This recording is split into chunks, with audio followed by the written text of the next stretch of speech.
जय हिंद। आज हम चर्चा करेंगे दैनिक जीवन में रसायन। देखो, दैनिक जीवन में किन किन रसायनों का उपयोग होता है, इनकी आज हम डिटेल में चर्चा करने वाले हैं। और मैंने सोर्स लिया है कक्षा 10वीं की एनसीईआरटी की जो किताब है उसका मैंने सोर्स लिया है, जो कि आपके एलडीसी हुआ, आरपीसी का कोई भी एग्जाम हुआ या डी ग्रुप, रेलवे, इन सब में आपका ये काम आएगा टॉपिक। ठीक है, और ये टॉपिक जिस किसी में आपके सब्जेक्ट में आता है, जिस किसी भी भर्ती परीक्षा में आता है, उन सब में आपके काम आने वाला है।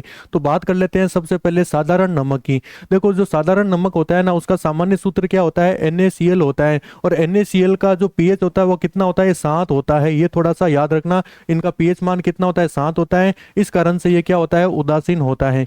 अब नमक कहाँ से प्राप्त किया जाता है, तो नमक प्राप्त किया जाता है समुद्र के जल से। कहाँ से प्राप्त करेंगे भाई, समुद्र के जल से नमक को प्राप्त किया जाता है। लेकिन जब हम नमक प्राप्त करते हैं ना, तो इसके अंदर मैग्नीशियम क्लोराइड और कैल्शियम क्लोराइड, ठीक है, इनकी अशुद्धियां इनमें शामिल हमको मिलती हैं। तो हम क्या करते हैं कि इनका जो संतृप्त विलयन होता है, जो नमक होता है ना, जो अशुद्ध है अभी, उनका जो संतृप्त विलयन है उसके अंदर हम HCl गैस प्रवाहित करते हैं। और HCl गैस जैसे ही प्रवाहित करेंगे ना, तो हमें NaCl मिल जाएगा। ये थोड़ा सा याद रखना। पूछा जा सकता है कि नमक जब निकालते हैं तो कौन सी अशुद्धियां होती है। और बात कर लेते हैं इनके उपयोग की। तो खाने के अंदर परिरक्षण, मतलब कोई भी चीज़ है, जैसे अचार वगैरह बनाते हैं या फिर कोई भी चीज़ है जिनको लंबे समय तक हमें सुरक्षित रखना है, तो उसके अंदर हम क्या करेंगे, नमक का यूज लेते हैं। और इसी के अलावा हिमीकरण मिश्रण के अंदर भी इसका काम आता है। देखो, आपने देखा होगा कि आपके घर के, अभी गर्मियों का टाइम है और आइसक्रीम वाला जब आता है ना, तो वो क्या करता है, अपने साथ नमक लेकर आता है। नमक कैसे लेके आएगा कि वो क्या करता है, जैसे बर्फ की जो सिल्ली होती है ना, उसके ऊपर जो नमक होता है, नमक उसको गिरा देता है। और नमक गिराने से क्या होगा कि वो जो हिम है ना, जो 0 डिग्री पर है अभी, वो -20 डिग्री पर चला जाएगा। ये थोड़ा सा याद रखना। तो किसी भी चीज को जमाने के लिए नमक का काम आता है। ये फ्रीजिंग मिक्सर के रूप में भी काम आता है। ठीक है, ये आप समझ गए होंगे। अगला हम बात कर लेते हैं सोडियम हाइड्रोक्साइड के बारे में। देखो, जो सोडियम हाइड्रोक्साइड है, इसको हम कास्टिक सोडा नाम से भी जाना जाता है। और इसका रासायनिक सूत्र होता है NaOH। ठीक है, ये थोड़ा सा याद रखना। और NaOH का पीएच कितना होता है, 14 होता है, लगभग 14 के आसपास होता है। तो नमक का पीएच कितना होता है, 7 होता है। और सोडियम हाइड्रोक्साइड NaOH का पीएच कितना होगा, 14 के आसपास होता है। अब हमें NaOH सॉल्यूशन, जो कास्टिक सोडा है, वो हमें कैसे मिलेगा, तो इसके लिए हम क्या करते हैं, एक पात्र लेते हैं। इस पात्र के अंदर आप क्या करोगे, NaCl इसमें डाला जाता है। और NaCl जब डालते हैं ना, तो इधर मैंने क्या किया भाई, 2 इलेक्ट्रोड यहाँ पर मैंने लगा दिए। क्या लगा दिए भाई, 2 इलेक्ट्रोड मैंने यहाँ पर लगा दिए। ठीक है, तो इन इलेक्ट्रोड से क्या होगा, हमें NaOH प्राप्त होगा। अब देखो कैसे प्राप्त होगा, मैं आपको बता देता हूं। जैसे ये वाला सिरा हो गया आपका एनोड और ये वाला हो गया आपका कैथोड। तो ये याद रखना, ये एनोड है ना, एनोड को बोलते हैं प्लस, कैथोड को बोलते हैं माइनस। तो प्लस के पास हमेशा माइनस वाला आएगा और माइनस वाले के पास हमेशा कौन सा आएगा, प्लस वाला आएगा। ये थोड़ा सा याद रखना। ठीक है, तो इसके अंदर क्या होगा कि जो Cl गैस है, Cl कौन सा होता है, माइनस के अंदर होता है। तो Cl कहाँ प्राप्त होगा भाई, एनोड पर प्राप्त होगा। और कैथोड पर आपको कौन सी गैस प्राप्त होगी भाई, हाइड्रोजन गैस आपको प्राप्त होगी। हाइड्रोजन के ऊपर कौन सा आता है भाई, प्लस आता है। ये थोड़ा सा आप याद रखना। ठीक है, अब बात कर लेते हैं इनका यूज के बारे में। तो इसका यूज साबुन के अंदर किया जाता है। इसके अलावा कागज या बॉक्साइड धातु क्रम के अंदर भी इसका यूज होता है। आपने अपमार्जक या साबुन के बारे में आपने जब पढ़ा था ना, तो साबुन के अंदर भी सोडियम हाइड्रोक्साइड यूज आता है। ये थोड़ा सा आप याद रखते हुए चलेंगे। अब तीसरी हम बात कर लेते हैं विरंजक चूर्ण के बारे में। देखो, जिसको ब्लीचिंग पाउडर के नाम से भी जाना जाता है। ठीक है, और इसका रासायनिक सूत्र क्या होता है, CaOCl2। ठीक है, कैल्शियम ऑक्सी क्लोराइड इनका रासायनिक सूत्र होता है। ठीक है, ये रासायनिक नाम दे रखा है कैल्शियम ऑक्सी क्लोराइड। ठीक है, इसकी विशेषता क्या होती है कि इनमें क्लोरीन की तीक्ष्ण गंध आती है। जब ये बनाया जाता है ना, ये किससे बनाया जाता है भाई, ये बुझे हुए चूने से बनाया जाता है। ठीक है, कैल्शियम हाइड्रोक्साइड बुझा हुआ चूना कहते हैं। ठीक है, और इसकी अभिक्रिया क्लोरीन के साथ कराई जाती है, तो हमें क्या प्राप्त होगा भाई, कैल्शियम ऑक्सी क्लोराइड या विरंजक चूर्ण प्राप्त होगा। और जल इसमें क्या होगा, साइड में पड़ा रहेगा। ये थोड़ा सा याद रख लेना। अब बात कर लेते हैं इसके उपयोग की। इसका उपयोग वस्त्र उद्योग के अंदर किया जाता है। इसके अलावा पेयजल का शुद्धिकरण, मोस्ट इंपॉर्टेंट प्रश्न है, पेयजल का शुद्धिकरण किसके द्वारा किया जाता है भाई, ये आपके किया जाता है विरंजक चूर्ण के द्वारा किया जाता है। और रोगाणुनाशक, जो रोगाणु होते हैं, कीटाणु होते हैं, उनको नाश करने के लिए भी इनका यूज होता है, ये थोड़ा सा याद रखना। अब ये कैसे काम करता है, तो इसके अंदर क्या होगा कि जैसे क्लोरीन है ना, वो जल के साथ अभिक्रिया करेगा तो HCl तो बनेगा, लेकिन एक नवजात ऑक्सीजन भी इसमें निर्माण होगा, ठीक है, जिसको अपन नेसेंट ऑक्सीजन भी कहा कहते हैं। क्या होता है भाई, जैसे हमारा जो होली का जो मतलब होली के दिन जब हम खेलते हैं तो हमारा कपड़ा कैसे रंग का हो जाता है भाई, रंगीन हो जाता है, ठीक है। तो रंगीन कपड़ा जैसे ही हम पानी के अंदर डालेंगे और विरंजक चूर्ण आपने डाला, देखो नाम से पता चल रहा है विरंजक, वी का मतलब हटाना, रंजक का मतलब हो गया रंग, रंग को हटाने वाला चूर्ण, ठीक है। तो रंगीन कपड़ा आपने डाला तो ये क्या करेगा, इस कपड़े का कर देगा ऑक्सीकरण, और ऑक्सीकरण करके उस कलर को क्या कर देगा, हटा देगा, और आपका रंगीन कपड़ा किस में चेंज हो जाएगा, रंगहीन, मतलब वापस आपका जो व्हाइट कपड़ा है या फिर जो भी आपका कपड़ा का कलर है वो आपको प्राप्त हो जाएगा। ये थोड़ा सा याद रखना। तो यहाँ पर ये जो ये विरंजक चूर्ण है, ये एक प्रकार का ऑक्सीकारक का भी कार्य करता है। ये थोड़ा सा आप याद रखना कि रंगीन कपड़ा है उसको रंगीन बनाने के लिए नाम से पता चल रहा है विरंजक, ठीक है। ये थोड़ा सा आप याद रखते हुए चलेंगे। चौथे हम बात कर लेते हैं बेकिंग सोडा के बारे में। देखो बेकिंग सोडा है ना, इसको खाने का सोडा भी बोलते हैं, NaHCO3, जिसको अपन सोडियम हाइड्रोजन कार्बोनेट या सोडियम बाइकार्बोनेट नाम से भी जाना जाता है। देखो जहां पर भी आपको हाइड्रोजन बीच में आ जाए ना, इसको बाई कहते हैं। क्या कहते हैं भाई, बाई या हाइड्रोजन, ठीक है। इन दोनों से आप याद रख सकते हो, ठीक है। अब बात करते हैं इनको गर्म करने से क्या होगा कि सोडियम हाइड्रोजन कार्बोनेट है ना, अगर आप इसको गर्म करोगे तो गर्म करने पर ये क्या करेगा, सोडियम कार्बोनेट बनेगा। सोडियम कार्बोनेट किसका है भाई, ये आपका धोने का सोडे का सूत्र होता है। जल तो बनेगा, लगभग सब में जल बनता है, और ये याद रखना इसमें CO2 गैस मुक्त होती है। कौन सी गैस मुक्त होगी भाई, CO2 गैस मुक्त होती है, जो कि क्या करती है, केक को फुलाती है। आपने देखा होगा कि कुछ केक होते हैं फुले हुए रहते हैं, या फिर कोई भी खाद्य पदार्थ है जैसे पकौड़ा हो गया, ब्रेड हो गया, ठीक है, इनको फुलाने का काम कौन करेगा, CO2 गैस करती है। और वो CO2 गैस हमें कहां से प्राप्त होती है भाई, बेकिंग सोडा से प्राप्त होती है, इसलिए इसको खाने का सोडा भी कहते हैं, ठीक है। तो ये थोड़ा सा याद रखना, ये मोस्ट इंपॉर्टेंट है, CO2 गैस, ठीक है। केक को फुलाने के लिए CO2 गैस हमें प्राप्त होती है। अब बात कर लेते हैं इसके उपयोग के बारे में। देखो इसको उपयोग किस किस के अंदर होता है। देखो सबसे पहले उपयोग है खाद्य पदार्थों के अंदर, ठीक है, फूड के अंदर, खस्ता पकौड़ा बनाने के अंदर। खस्ता पकौड़ा मतलब क्रिस्पी पकौड़ा होता है ना, जैसे कड़ा कड़ा सा क्रिस्पी होता है, ठीक है, वैसा पकौड़ा बनाने के लिए अपन किसका यूज करते हैं, बेकिंग सोडा का उपयोग करते हैं।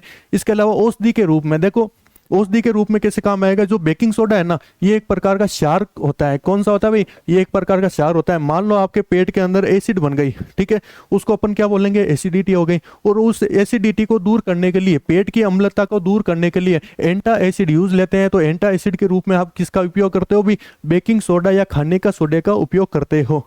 तीसरा हम बात कर लेते हैं अग्निशामक यंत्र के अंदर। देखो अग्निशामक यंत्र के अंदर क्या होता है भाई, CO2 जो गैस होती है ना, वो तो आग बुझाती है, लेकिन CO2 के साथ में बेकिंग सोडा, जो खाने का जो सोडा है ना, उसका भी यूज इसके अंदर किया जाता है। ये थोड़ा सा याद रखना। और चौथा इसका उपयोग हो गया पेयजल, ठीक है, जो अपन सॉफ्ट वाटर जो पीते हैं ना, जैसे सोडा वाटर हो गया, ठीक है, इसमें भी आपको बेकिंग सोडा मिलेगा। तो इन चार में क्या होता है, बेकिंग सोडा का उपयोग होता है। तो ये थोड़ा सा याद रखना, पूछा जा सकता है। अगले हम बात कर लेते हैं धावन सोडा। देखो धावन से पता चल रहा है धोने का सोडा, मतलब वॉशिंग सोडा, मतलब जो कपड़े को साफ करता है वो वाला सोडे की बात कर रहे हैं।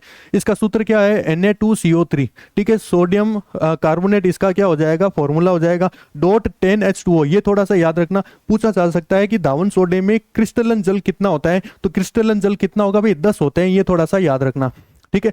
जो आपके धावन सोडा है, ठीक है, सोडियम कार्बोनेट है, जिसके अंदर क्रिस्टलन जल है अभी, इसको जैसे ही आप गर्म करोगे ना, हीट करोगे, हीट करते ही क्या होगा, Na2CO3, मतलब आपके ये दो भागों में टूट जाएगा। ये Na2CO3 मतलब सोडियम कार्बोनेट, और जो जल है वो बाहर आ जाएगा। और कैसे प्राप्त करोगे, इसका वापस अगर रिवर्स करोगे तो आपको धोने का सोडा आपको प्राप्त हो जाएगा। इसका उपयोग की बात कर लेते हैं, तो जल की स्थायी कठोरता हटाने के लिए इसका यूज किया जाता है। जल की स्थायी कठोरता, परमानेंट जो होती है ना कठोरता, उसको हटाने के लिए काम आता है। इसके अलावा धुलाई में, सफाई के अंदर, ठीक है, काम आती है। कांच, साबुन या कागज उद्योग में भी इसका उपयोग किया जाता है। अब बात कर लेते हैं छठा, प्लास्टर ऑफ पेरिस। देखो प्लास्टर ऑफ पेरिस शॉर्ट में इसको बोलते हैं POP, ठीक है। इसका सूत्र क्या है, कैल्शियम सल्फेट, ठीक है, कैल्शियम सल्फेट का अर्ध हाइड्रेट।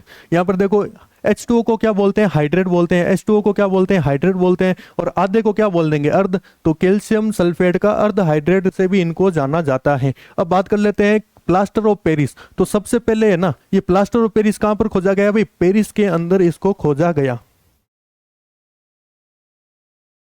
अब इसको प्राप्त करने के बारे में देख लेते हैं। जैसे जिप्सम होता है ना, तो जिप्सम से हम क्या करते हैं, पीओपी हम प्राप्त करते हैं। तो जिप्सम का सूत्र क्या होता है, कैल्शियम सल्फेट, और इसमें 2H2O होता है, मतलब इसमें जल की मात्रा कितनी है, 2 है। और जैसे आप इसको हीट करोगे, कितने तापमान पर गर्म करोगे, मोस्ट इंपोर्टेंट है 393 केल्विन पर आप इसको गर्म करोगे तो आपको क्या मिल जाएगा, पीओपी आपको मिल जाएगा। ठीक है, लेकिन याद रखना, जैसे ही आपने 393 से ज्यादा तापमान पर अगर आपने गर्म किया ना, तो इसका सारा जल निकल जाएगा और मृत तापित प्लास्टर बनेगा, जो किसी काम नहीं आने वाला है। ठीक है, ये थोड़ा सा याद रखना, प्लास्टर ऑफ पेरिस को कितने तापमान पर आपको गर्म करना है। अब बात कर लेते हैं इनके उपयोग के बारे में। तो पीओपी और जल, ठीक है, जो पीओपी है बना हुआ है पाउडर रूप में, उसमें आप जैसे जल डालोगे ना, तो आपके क्या बन जाएगा, जिप्सम बन जाएगा, जो कि कठोर या ठोस भाग होता है। और इस जिप्सम का उपयोग ही हम करते हैं। ठीक है, तो सबसे पहले बात कर लेते हैं चिकित्सा के अंदर। ठीक है, टूटी हुई हड्डियों को जोड़ने के अंदर, सजावटी सामान या डेकोरेशन के अंदर, जैसे मूर्तियां हो गई, सजावटी सामान हो गए, इनको बनाने में होता है।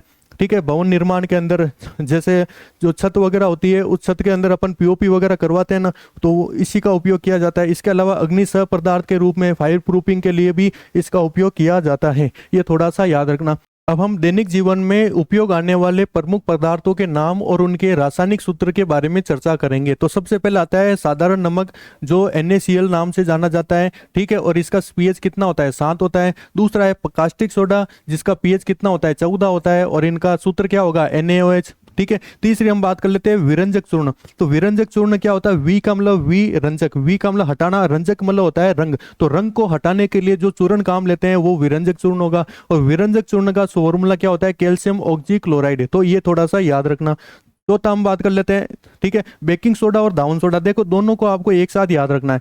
इस बेकिंग सोडा के अंदर आपको हाइड्रोजन मिलेगा, लेकिन डाउन सोडे के अंदर आपको हाइड्रोजन नहीं मिलेगा, ये थोड़ा सा याद रखना। और पीओपी और जिप्सम, ये थोड़ा सा आप एक साथ याद करते हुए चलना, इन दोनों के फॉर्मूले में आप कंफ्यूज होंगे। ठीक है, तो पीओपी का यूज किसके अंदर होता है, हड्डियों को जोड़ने के अंदर यूज होता है। तो अगर अपनी हमारी हड्डी टूट गई ना, तो पीओपी अपन यूज लेते हैं। हड्डी टूट गई मतलब हड्डी क्या हो गई, आधी हो गई, तो आधी से याद रख लोगे कि यहाँ पर जल की मात्रा कितनी आएगी, आधी आएगी।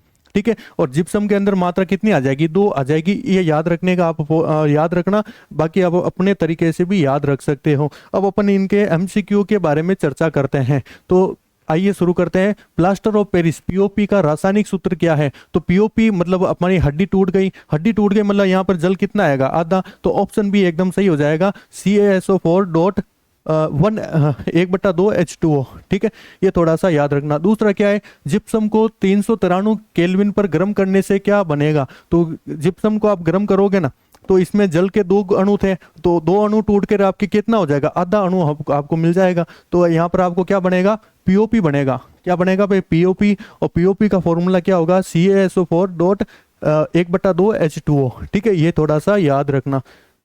तीसरा देखो, यदि पीओपी को अधिक ताप मतलब 393 से अगर आप अधिक गर्म कर दोगे, तो आपके क्या बनेगा, ये बनेगा मृत तापित प्लास्टर, जो कि कई काम नहीं आने वाला है। ठीक है, ये थोड़ा सा आप याद करते हुए चलोगे। अगला देखो, विरंजक चूर्ण। विरंजक चूर्ण या ब्लीचिंग पाउडर का रासायनिक सूत्र क्या होता है। तो कैल्शियम ऑक्जीक्लोराइड कहाँ दे रखा है, ऑप्शन सी के अंदर दे रखा है, अगली क्लास के अंदर, अगली स्लाइड सॉरी।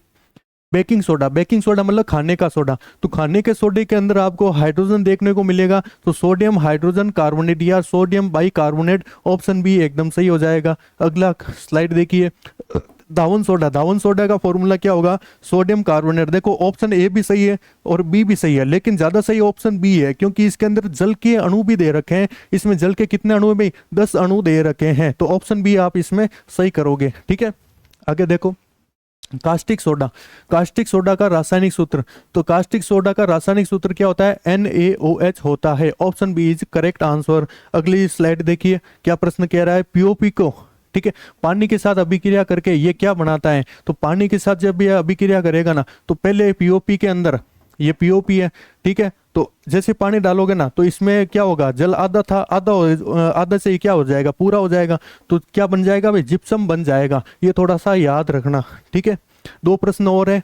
ठीक है, पीओपी का उपयोग किसके अंदर होता है। तो पीओपी का उपयोग होता है चिकित्सा के अंदर, हड्डी को तोड़ने जोड़ने के अंदर। ठीक है, जो हड्डियां टूट जाती है उनको जोड़ने के अंदर। इसके अलावा सजावटी सामान हो गया, या फिर छत होती है हमारी, उनमें भी इसका उपयोग किया जाता है। तो दोस्तों बताइए वीडियो कैसी लगी। अगर वीडियो अच्छी लगी तो वीडियो को लाइक कीजिए, चैनल को सब्सक्राइब सब्सक्राइब कीजिए। तो मिलते हैं अगली क्लास में, तब तक के लिए जय हिंद, जय भारत।